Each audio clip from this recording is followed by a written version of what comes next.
Mesdames et messieurs, bonjour ou bonsoir. Tout dépend de l'heure à laquelle vous écoutez cette vidéo. Je m'appelle Michel Biemton, journaliste web camerounais. Alors aujourd'hui, nous allons parler du statut spécial qu'est sur le point d'accorder les autorités camerounaises au Cameroun anglophone, ou si vous voulez, aux régions anglophones du Cameroun. Alors, j'aimerais à l'attention des autorités camerounaises, parce qu'on a comme le sentiment que de ce côté-là, on n'a pas très bien compris le problème, c'est-à-dire ce que revendique le peuple anglophone. Et ceci s'adresse également aux autorités françaises, à la France qui tire les ficelles du massacre que les autorités camerounaises, que le pouvoir de Yaoundé est en train de perpétrer dans le Southern Cameroon, dans le Cameroun anglophone. Ce que je vais dire, c'est que le peuple anglophone du Cameroun ne revendique pas un statut spécial pour son territoire parce que ce territoire-là n'a jamais été une partie du Cameroun, du point de vue du droit international. Peut-être faut-il que je vous fasse un bref rappel historique. Du 10 au 11 août 1959, s'est tenue à Mamfé une conférence pré-plébiscite. La conférence pré-plébiscite était présidée par Sir Philipson Sidney, qui a été mandaté par les Nations Unies pour conduire les travaux. Alors, à l'issue, je veux dire, de cette conférence pré-plébiscite qui a eu lieu du 10 au 11 août 1959 à Mamfé, il y a eu un vote et 67% des délégations ont voté pour que il ne leur soit posé que deux questions lors du plébiscite. Voulez-vous rester intégré au Nigeria ou alors vous séparer du Nigeria afin de créer un État indépendant? Ce peuple-là n'a jamais choisi parce qu'il y avait quatre options qui étaient sur la table. Intégration au Nigeria, rattachement au Nigeria,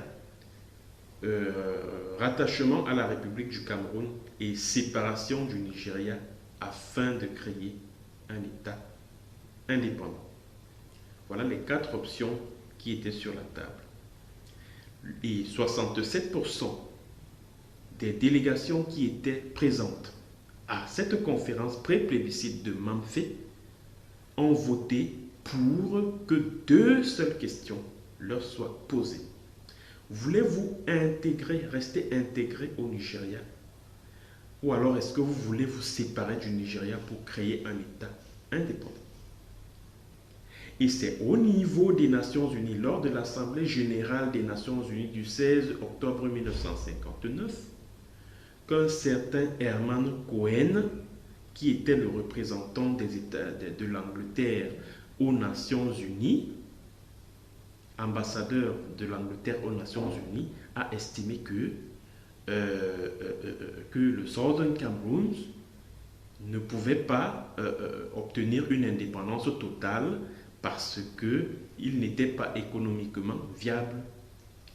Ce qui n'était pas une raison parce que le mandat que l'ONU a confié à l'Angleterre, c'était de conduire le Cameroun anglophone à l'indépendance totale. Alors, les justificatifs apportés par M. Herman Cohen, je crois que c'est comme ça qu'il s'appelait, le représentant de l'Angleterre au niveau des Nations Unies, comme quoi le Southern Cameroun n'était pas économiquement viable pour se voir accorder une indépendance totale, c'était une raison qui ne tenait pas la route.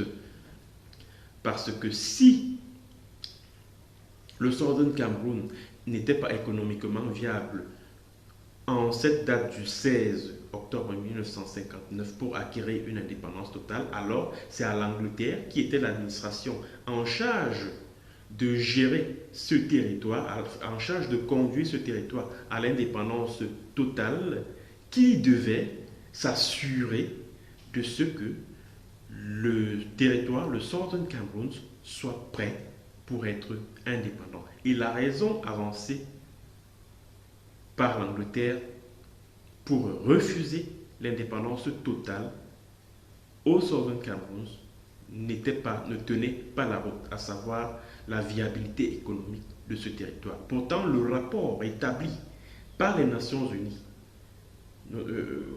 adressé par l'Angleterre au Conseil de tutelle, le rapport établi en 1954 démontre tout à fait le contraire, démontre que le Southern Cameroun était effectivement économiquement viable. Ça veut dire que le complot international contre le Southern Cameroun a commencé le 16 octobre 1959. Ça, c'est le premier point historique qu'il faut rappeler. Le deuxième point historique se déroule le 11 février 1961 et à cette date, les populations du Southern Cameroun devaient choisir s'ils devaient être indépendants. Je répète, le Southern Cameroun, c'est-à-dire ce qui constitue aujourd'hui les deux régions anglophones du Cameroun, le Southern Cameroun devait choisir entre être indépendant en se rattachant à la République du Cameroun ou alors être indépendant en se rattachant au Nigeria. Et ce jour-là, l'Organisation des Nations Unies a appelé les populations du Southern Cameroun à décider du futur de leur État. Parce que c'est ce qui était écrit dans les affiches qui circulaient lors du vote, c'est-à-dire que les affiches qui étaient placardées dans tout le Southern Cameroun. Alors, sur ces affiches, il était écrit en anglais « Let's decide for the future of your country ». On n'a pas dit « Let's decide for the future of your region ». Non, mais « Let's decide for the future of your country ». Ça veut dire que le Southern Cameroun est à la base un État qui était destiné à être indépendant. Et c'est la raison pour laquelle il leur a été demandé de choisir s'ils voulaient être indépendants en se rattachant soit au Cameroun, soit au Nigeria. Donc, ça veut dire que dès le 1er octobre 1961, c'est un État indépendant qui devrait se rattacher à un autre État indépendant appelé la République du Cameroun, qui, elle, a obtenu son indépendance le 1er janvier 1960 et a été admise aux Nations Unies le 20 septembre 1960.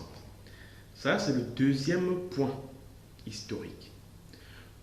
Juste pour vous démontrer que le Southern Cameroun n'est pas une partie de la République du Cameroun pour que celle-ci puisse décider d'accorder un statut spécial à cet État qui est indépendant depuis le 1er octobre 1961. Alors, c'est au peuple anglophone de décider de ce que sera le futur de son État, de ce que sera le futur du Southern Cameroun, de leur État. Et nous tous, nous savons que ce peuple-là revendique, c'est la restauration, c'est le parachèvement de cette indépendance que l'ONU leur a accordée, le 19 avril 1961. Et je tiens à rappeler que lors de l'Assemblée générale qui s'est tenue le 19 avril 1961, la France et la République du Cameroun ont voté contre l'indépendance du Southern Cameroun. Ça veut dire que à cette date-là, la France avait déjà pour ambition de conquérir ce territoire afin de l'annexer via la République du Cameroun et d'exploiter, de surexploiter même les ressources du sol et du sous-sol de ce territoire. Ce bref rappel historique, c'est juste pour vous faire comprendre que la France, à travers ses sous-préfets qu'étaient Ahidjo et qu'est Paul Biya aujourd'hui, n'ont jamais voulu que le Southern Cameroun jouisse d'une quelconque autonomie. Alors, le statut spécial que la République du Cameroun, que la France veut accorder aujourd'hui au Southern Cameroun, c'est pour donner l'impression qu'on est soucieux du problème anglophone et qu'on veut y apporter une solution. Et la seule solution qui vaille pour la France, c'est un statut spécial pour les régions anglophones. Et ce statut spécial-là, c'est pour continuer à piller les ressources, à piller le pétrole, à piller la banane, à piller le caoutchouc, à piller le cacao, à piller le café, à piller l'EVA. Bref, à piller les ressources du sol et du sous-sol de ce territoire.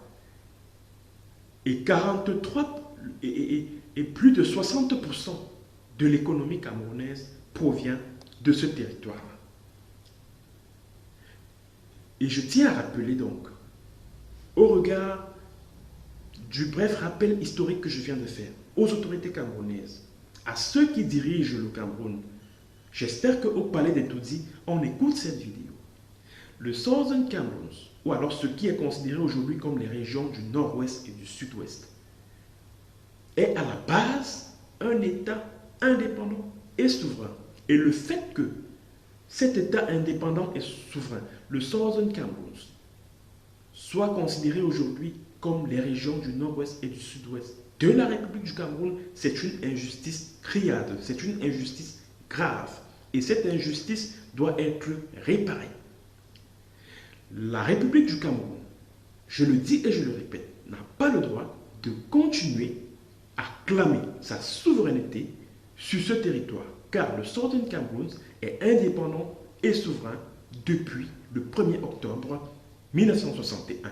Alors ce n'est pas à la République du Cameroun. Moi, je suis citoyen de la République du Cameroun, c'est-à-dire cette République du Cameroun-là qui a obtenu son indépendance le 1er janvier 1960 et qui a été admise aux Nations Unies le 20 septembre 1960. C'est de cette République-là que je suis originaire. Et au nom de cette République du Cameroun, je m'insurge.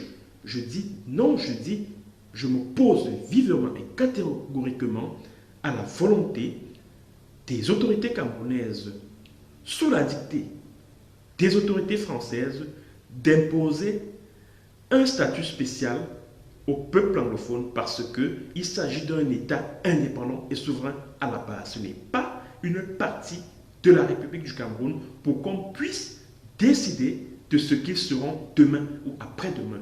Laissons le peuple anglophone décider de son destin. Laissons le peuple anglophone décider de ce qu'il sera demain. Et ce que ce peuple anglophone-là veut, c'est que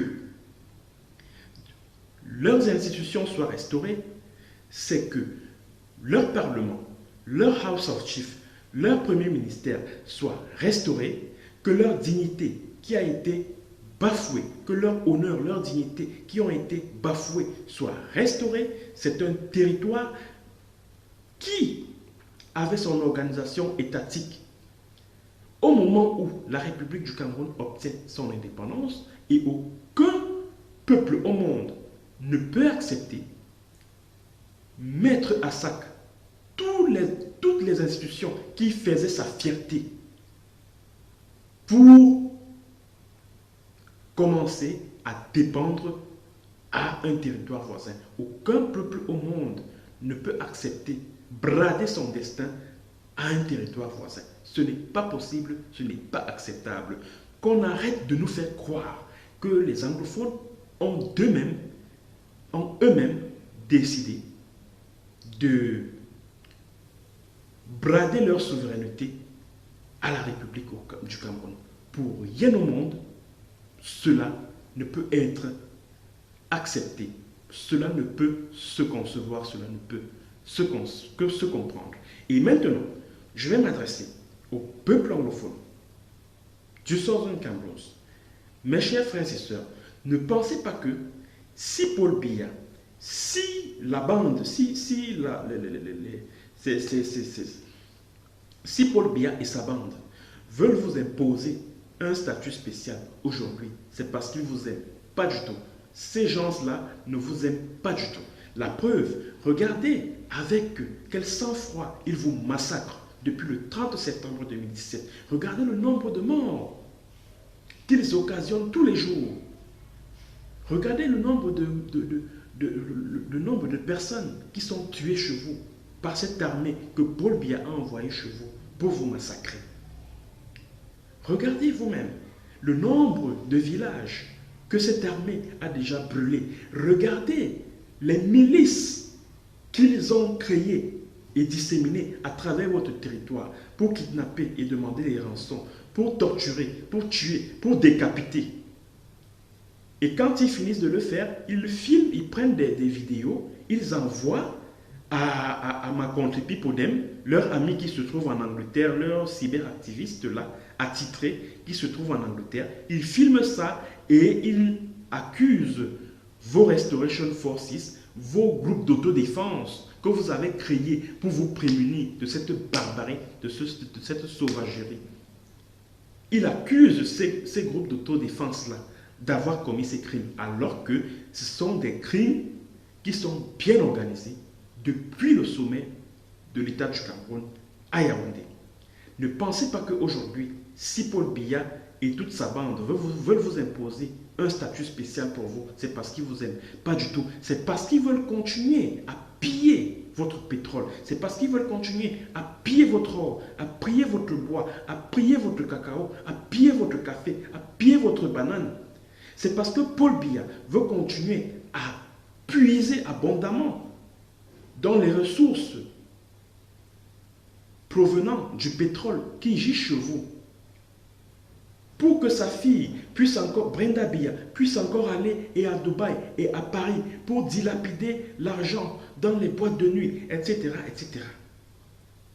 C'est ça en fait la véritable raison de ce statut spécial. C'est que Paul Biya veut continuer à piller les ressources du pétrole qui gît, à piller les revenus du pétrole qui gît sur votre territoire, pour continuer à aller se prélasser au bord du lac Léman en Suisse, pour permettre à sa femme, Chantal Biya, à prendre les jets privés pour aller se faire coiffer en Suisse à des centaines de millions de francs CFA, pour permettre à sa fille de dépenser des centaines de millions dans des boîtes de nuit en France, à Dubaï, etc., etc.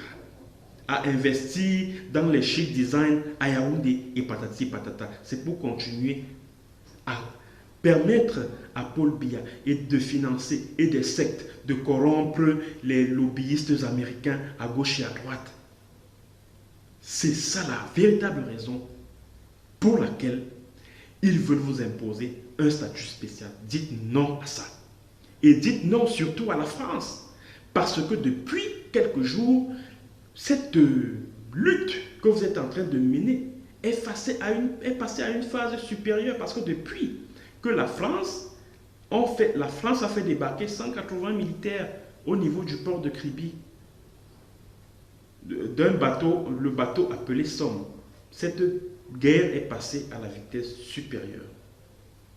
Et la France est entrée véritablement en jeu dans cette lutte, dans cette guerre que le peuple, que le régime de Paul Biya a déclaré contre vous, pour vous priver de votre droit à la souveraineté, pour vous priver de votre droit à disposer de vous-même. Le droit à un peuple de disposer de lui-même, c'est un droit fondamental, codifié par tous les textes internationaux. Et vous n'avez pas le droit de négocier avec. Ne négociez surtout pas avec. Mais alors pas du tout. Et si Paul Biya et son Parlement veulent vous imposer un statut spécial, c'est parce que justement Paul Biya veut permettre à ses amis français qui l'ont placé au pouvoir de continuer à piller vos ressources. Ils n'ont jamais voulu que vous soyez indépendants. Ils n'ont jamais voulu que vous soyez un peuple libre, maître de son destin. La preuve, la France et la République du Cameroun, je vous l'ai expliqué, ont voté contre votre indépendance le 19 avril 1961. Ils ont voté contre. Ils ont voté contre ça.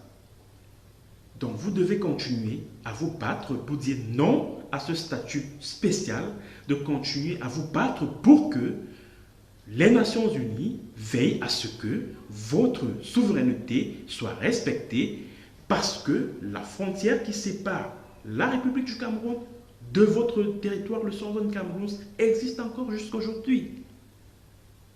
Le principe de droit international qui consiste pour chaque État à respecter les frontières héritées de la colonisation, c'est un principe immuable en droit international.